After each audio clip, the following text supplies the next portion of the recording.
vous est offert par Orange.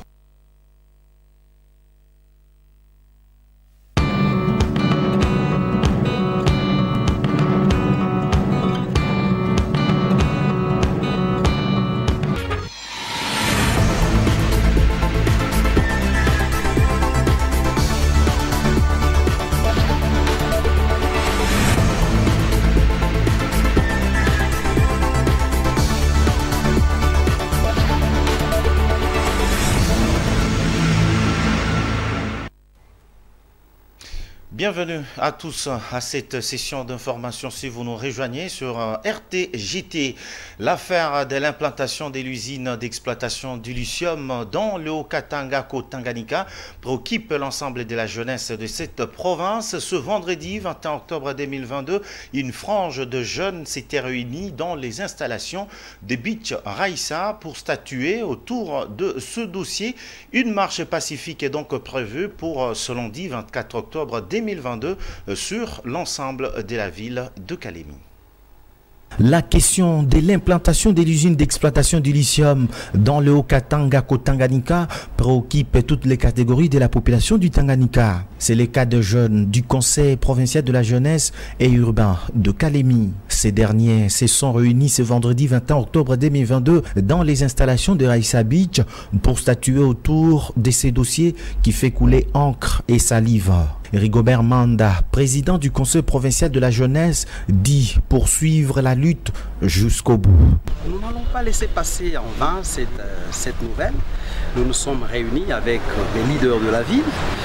J'ai même instruit dans tous les territoires composant la province du Tanganyika et ils sont aussi en réunion pour qu'on essaie un peu de prendre une résolution ensemble pour que la journée de lundi soit sanctionnée par une marche pacifique tendant à revendiquer le retour de la construction de l'usine de la fabrication des batteries à base de lithium soit revenu au niveau de la province du Tanganyika. À toutes les autorités, à tous les notables, à tous les sénateurs de bien vouloir s'impliquer dans cette affaire. Parce que ce n'est pas une affaire seulement de la jeunesse, c'est une affaire de toute la province. Nous sommes jeunes, nous représentons juste la jeunesse au niveau de la province. Nous avons nos députés qui ont le mandat public. Ils sont élus, ils sont nos représentants. Aujourd'hui, nous faisons notre part. Et après, nous allons demander à tous les députés, ce sont eux qui nous représentent, de pouvoir faire aussi quelque chose pour que la construction de l'usine revienne au Tanganyika. Et dans le cas contraire, ces députés seront considérés comme les députés corrompus, les députés qui sont complices. Parce que ce sont eux qui devraient se pointer en premier lieu pour revendiquer. Parce qu'on ne peut jamais prendre une décision au niveau national sans associer nos représentants qui sont légalement établis au niveau de la ville de Kinshasa. Une marche pacifique est donc prévue pour ce lundi 24 octobre 2022 à laquelle toutes les couches sont invitées à faire preuve de leurs revendications. Depuis que cette affaire de l'implantation de l'usine d'exploitation du lithium a surgi, les autorités gouvernementales ne se sont pas encore prononcées, ni moins encore les élus du peuple. Les journalistes qui les contactent les plus souvent ne savent plus chez qui tirer la vraie position du gouvernement provincial que dirige Julie Ngungwa Mayuma. Et puis les cas d'insécurité continuent à se faire entendre dans certains quartiers de la ville de Kalemi. Monsieur Bavon Mouzinga, agent à la mairie de Kalemi, a échappé au cambriolage dans la nuit de jeudi à vendredi sur l'avenue Kingombe, quartier Regueza. Il était horaire alors que toute sa famille était en plein sommeil. Soudain, il a entendu de coups à répétition des pierres sur la porte, ce qui l'a réveillé jusqu'à le pourchasser. C'est hors la loi qui sème terreur et désolation dans les chefs des paisibles citoyens se servent ces derniers temps des armes blanches pour bien commettre leur forfait. L'avenue Lubumbashi, se trouvant dans le quartier Regeza, traverse une période difficile du vécu quotidien. C'est notamment la pénurie d'eau et l'insuffisance du courant électrique. Face à toutes ces difficultés, le chef de cette avenue a lors d'une entrevue demandé bien sûr l'implication du gouvernement provincial pour, n'est-ce pas, leur venir en aide. Le paysage montre la frustration des habitants, le calme diurne preuve d'un orage des difficultés qui frappe l'avenue Lubumbashi, située au sud de la ville de Kalemi, dans le quartier Regeza. Ici, les problèmes de pénurie d'eau potable deviennent alarmants, déclare le chef d'avenue, Moteba Kibeya, et ajoute que les femmes déréglementent même l'heure du réveil habituel de toute personne normale, car c'est à 2 h du matin qu'elles se réveillent pour aller chercher de l'eau, et parfois sans même la trouver. Cette situation perdure et devient un fardeau pour les habitants, a dit le chef d'avenue. L'insuffisance de l'énergie électrique fait un plus sur la pénurie d'eau et c'est à cette occasion que le chef a demandé que le gouvernement installe dans cette partie de la ville des pompes d'eau pour éviter les pires qui se pointent à l'horizon, car la carence d'eau potable risquerait de créer des maladies d'origine hydrique.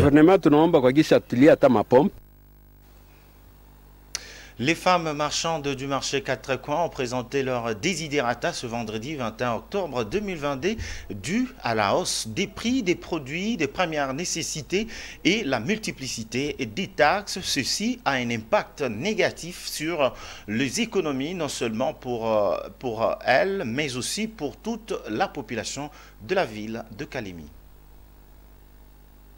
La hausse des prix sur tout le marché de la ville de Kalemi casse la dent de toutes les femmes marchandes dans différentes places du marché. Comme celui des 4 coins, ces femmes marchandes ont réclamé avec un ton agressif la multiplicité des taxes. La ville transformée en impercepteur, les produits alimentaires à ce stade coûtent cher et certains sont importés et d'autres n'ont plus l'accès d'entrer dans la ville à cause du tarif élevé prévu par les autorités compétentes, déclarent ces femmes. Cette situation a un impact énorme sur toute la population, décrivent ces vendeuses, comme les non-paiements des frais scolaires de leurs enfants, la crue de la famine dans la ville et une déstabilisation totale sur les économies des habitants, étant donné que la plupart de la population n'a aucune revenu assez consistante pour répondre valablement à leurs besoins. Et demande par la même occasion au gouvernement provincial et particulièrement à Madame le gouverneur Julie Ngungwa de songer à eux, disent-elles, abandonnés à leur triste sort.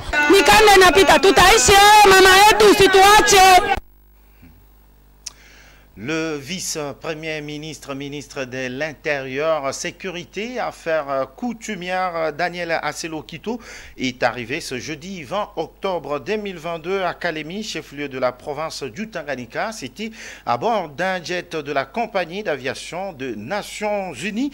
Le patron de la territoriale a été accueilli au pied de l'avion par le numéro 1 de la province et quelques membres du Conseil de sécurité avant de recevoir les honneurs militaires dignes de son rang, puis ce fut le passage en revue du détachement militaire et salutations aux différentes personnalités de la province du Tanganyika.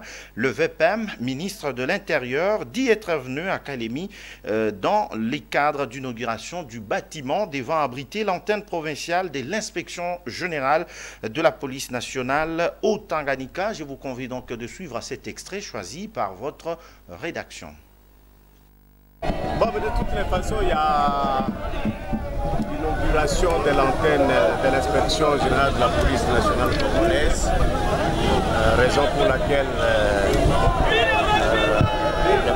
la MONUSCO et la police nationale congolaise ont bien voulu me demander de pouvoir descendre dans cette province, dans cette ville, pour procéder à l'inauguration de cette antenne et de bâtiments construits à cette fin. Pour le reste, attendez que je fasse ma mission. Lorsque j'aurai décidé de pouvoir retourner, j'aurai encore mon micro.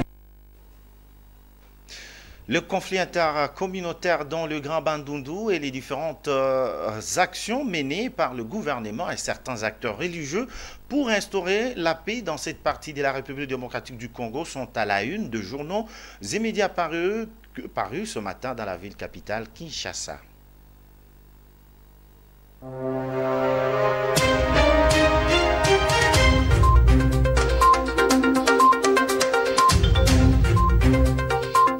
Les journaux parus ce matin à Kinshasa reviennent sur la situation sécuritaire et humanitaire dans le Grand Bandundu.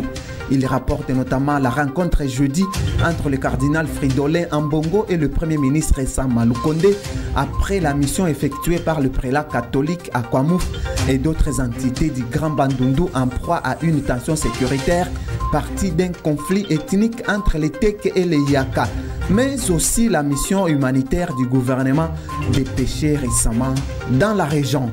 Mesdames et messieurs, bienvenue à l'écoute du journal des journaux. Econews qui titre « Situation sécuritaire dans le Grand Bandundu », Sam Malukonde, à l'écoute du cardinal Ambongo, rapporte que des retours d'une mission pastorale dans le secteur troublé du Grand Bandundu, le cardinal Fridolin Ambongo est allé faire rapport jeudi de ses conclusions au Premier ministre Jean-Michel Sama Lukonde. Avec les éléments qu'il ramène du Grand Bandundu, l'archevêque de Kinshasa, dont le champ pastoral s'étend jusqu'à Kwamouf, espère voir le gouvernement mobiliser des moyens pour réinstaurer la paix dans cette partie du territoire national. Se basant sur le même communiqué, Congo Nouveau, pour sa part, rappelle que depuis le début de la crise sécuritaire dans la région de Kwamouf, tous les acteurs sociaux mettent la main à la pâte aux côtés du gouvernement qui s'active pour trouver des solutions à apporter à cette crise. Une mission des membres du gouvernement a été également dans le Grand Bandundu pour cerner le contour de ces conflits intercommunautaires. Un conflit qualifié de guerre d'agression par un membre du gouvernement faisant partie de la délégation dépêchée le 19 octobre à Bandundu, chef-lieu du Kwilu, pour assister les déplacés, découvre-t-on dans les colonnes de la prospérité. En effet, selon le quotidien, à l'heure des descente d'avion, Didier Manzenga, ministre national de l'intégration régionale et chef de la délégation, a déclaré « Nous voulons ici vous informer que le président de la République a donné des instructions claires à son gouvernement, notamment au Premier ministre, pour que nous puissions venir ici à Bandundu pour appuyer, assister nos frères et sœurs déplacés et sinistrés de la guerre d'agression de Kwamouf. » La République, qui revient également sur les propos du ministre qualifiant désormais la tension sécuritaire dans le Grand Bandundu de guerre d'agression, ajoute qu'après Bandundu, la délégation va se rendre partout où se trouvent ces déplacés pour les assister, notamment au territoire de Bagata, au Kwilu, dans la province du Kwango, et également au Maïndombe, a indiqué Didier Manzenga. Cette délégation gouvernementale est constituée des ministres des Affaires sociales, Modeste Moutinga, du numérique, Eberand Kolongele, la vice-ministre à la Défense, Madame Joséphine Kiloubou, Madame la ministre déléguée près du chef de l'État, fait savoir l'avenir.